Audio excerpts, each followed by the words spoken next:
Hi, இன்றைக்கி வந்து carrot வச்சு ஒரு டிஃபனுக்கான சைட் டிஷ் தான் எப்படி செய்யலாங்கிறத பார்க்க போகிறோம். ஆமாம், கிரேவி தான். ஸோ அது இன்றைக்கி எப்படி செய்யலாங்கிறது தான் நான் சொல்ல போகிறேன். ஸோ ஃபஸ்ட்டு வந்து கேரட் எடுத்துக்கோங்க, வெங்காயம், தக்காளி, இதெல்லாம் இன்க்ரீடியன்ஸில் நோட் பண்ணியிருக்கேன். நெக்ஸ்ட்டு ஜீரகம், இலை, பட்டை, ஏலக்காய், கிராம்பு, அப்புறம் மிளகாத்தூள், மஞ்சள் தூள், ஜீரகத்தூள், கரம் மசாலா, கொத்தமல்லி தூள் எடுத்திருக்கேன். அப்புறம் இஞ்சி பூண்டு பேஸ்ட்டு. ஸோ இன்க்ரீடியன்ஸில் இதோட அளவுலாம் நோட் பண்ணியிருக்கேன் பாருங்கள். ஸோ இப்போ எல்லாத்தையும் செட்டாக எடுத்து வச்சு நெக்ஸ்ட்டு ஒரு குழிக்கரண்டி அளவு எண்ணெய் எடுத்துக்கோங்க. எண்ணெய் நல்லா சூடானதுக்கப்புறம் எடுத்துருக்க அந்த ஸ்பைசஸ்லாம் ஆட் பண்ணிக்கோங்க. ஜீரகம், இலை, பட்டை, ஏலக்காய்லாம். இது நல்லா செவந்ததுக்கப்புறம் வெங்காயம் அரைச்சி வச்சுருக்க வெங்காயத்தை சேர்த்து நல்லா செவந்து வரணும். அந்த அளவுக்கு வந்து வதக்கிக்கோங்க. இது வந்து நார்மலான ஒரு பேசிக்கான கிரேவி தான். இது டக்குன்னு செஞ்சிடலாம் டிஃபனுக்கு.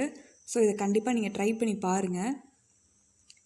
இப்போ வந்து லைட்டாக வதங்கினதுக்கப்புறம் நம்ம இஞ்சி பூண்டு பேஸ்ட்டை வந்து சேர்த்துக்க போகிறோம். சேர்த்துட்டு இது நல்லா ஒரு டார்க் ப்ரௌன் கலரில் வர அளவுக்கு நல்லா வதக்கிக்கோங்க.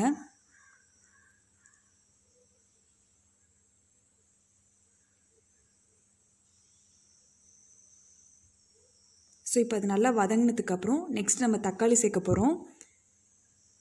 இதோட அந்த ரா ஃப்ளேவர் போகிற அளவுக்கு நல்லா வதக்கிக்கோங்க.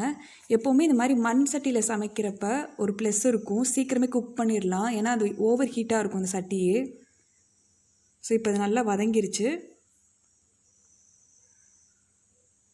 இப்போ அது நல்லா வதங்கினதுக்கப்புறம் அதில் வந்து ஸ்பைசஸ்லாம் சேர்த்துக்கோங்க. மிளகாத்தூள், மஞ்சள் தூள்லாம் சேர்த்துட்டு இப்போ உங்களுக்கு தேவையான அளவு அந்த கிரேவிக்கு எவ்வளோ தண்ணி வேணுமோ அந்த அளவுக்கு ஊற்றிக்கோங்க.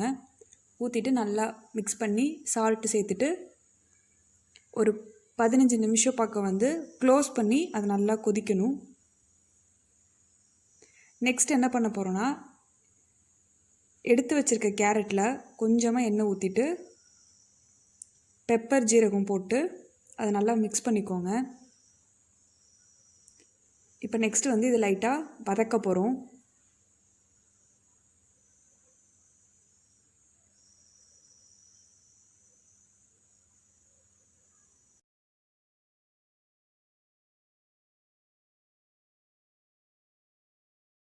இப்போ 15 நிமிஷத்துக்கு அப்புறம் நல்லா ஒரு திக்கான கிரேவி கிடச்சிரும். இப்போ என்ன பண்ண போகிறோன்னா, அந்த குக் பண்ண அந்த கேரட்டை வந்து இதில் மிக்ஸ் பண்ண போகிறோம்.